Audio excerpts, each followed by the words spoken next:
maintenant. Donc, nous sommes reliés, ça c'est un fait. Mais comment? C'est toute la question, c'est comment on peut comprendre cette corrélation. C'est bien de parler de unus mundus, bien entendu. Tout le monde a parlé, des grands penseurs ont parlé, l'alchimie est pleine de ça. Mais quel est le mécanisme, enfin, entre guillemets, mécanisme, qui fait qu'il y a corrélation entre tous ces niveaux? Niveau de réalité de l'objet et niveau de réalité, évidemment, du sujet, séparés par la discontinuité. Et il y a pourtant, j'ai dit cohérence, donc transmission de l'information. Maintenant, je peux être plus précis, on peut parler d'une information physique qui traverse le niveau de réalité de l'objet, qui fait que le monde est monde, qui tient debout, qui n'éclate pas. Il aurait pu, on pourrait avoir à n'importe quel instant une désintégration instantanée du monde, atomique, conforme aux lois physiques. Bon, elle ne se produit pas. Pourquoi? Parce qu'il y a tous les autres niveaux. Les autres niveaux tiennent ensemble le monde. Bon.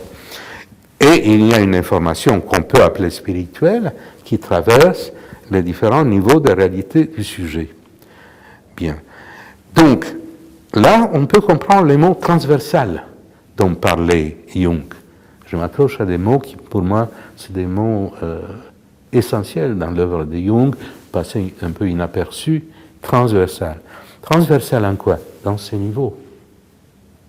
Ces sens dont parle Jung, mais c'est les sens de la transmission de l'information d'un niveau à l'autre. On peut l'interpréter comme ça. Je ne dis pas que c'est une interprétation unique, je n'ai pas de révélations, je ne donne pas la vérité absolue.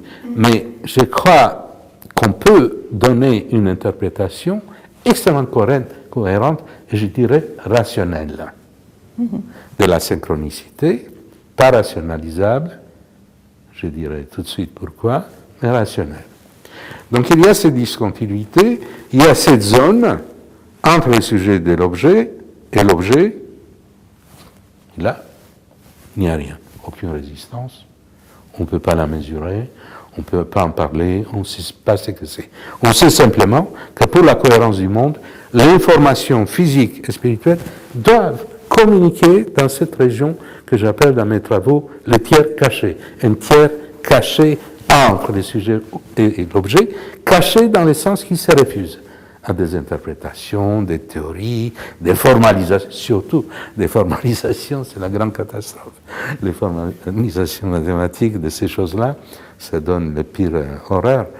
Et donc le tiers caché, à cette structure ternaire qui fait qu'il y a circulation de l'information physique, de l'information spirituelle, contact, interaction, et donc, à ce moment-là, information pour nous. Je reviens au problème classique, disons, expérimental de la synchronicité. Je l'ai expérimenté, donc je vais parler, je sais un peu de quoi il s'agit. Bon. Je crois que là aussi, le langage est important. Faire la distinction entre des synchronicités plus ou moins mécaniques. Je donne tout de suite la définition, et des synchronicités qui ne sont pas du tout mécaniques, qui tiennent de l'ordre du monde. C'est quoi les synchronicités mécaniques? C'est simplement un niveau de réalité, disons, de notre monde, à certaines lois, et ce niveau-là, il est cohérent par lui-même, il est autonome par rapport à un autre niveau qui est cohérent par ses propres lois. Mais l'interaction d'un niveau sur l'autre est nécessaire pour assurer l'autoconsistance du tout. Ça, c'est un mot scientifique, les bootstraps, on dit les bootstraps universels, bon, les bootstraps du monde, la cohérence du monde. Donc, disons, ce niveau, entre guillemets, supérieur, va interagir avec ces niveaux inférieurs par des événements rares. Tout le monde va crier un miracle, hasard, truc, machin.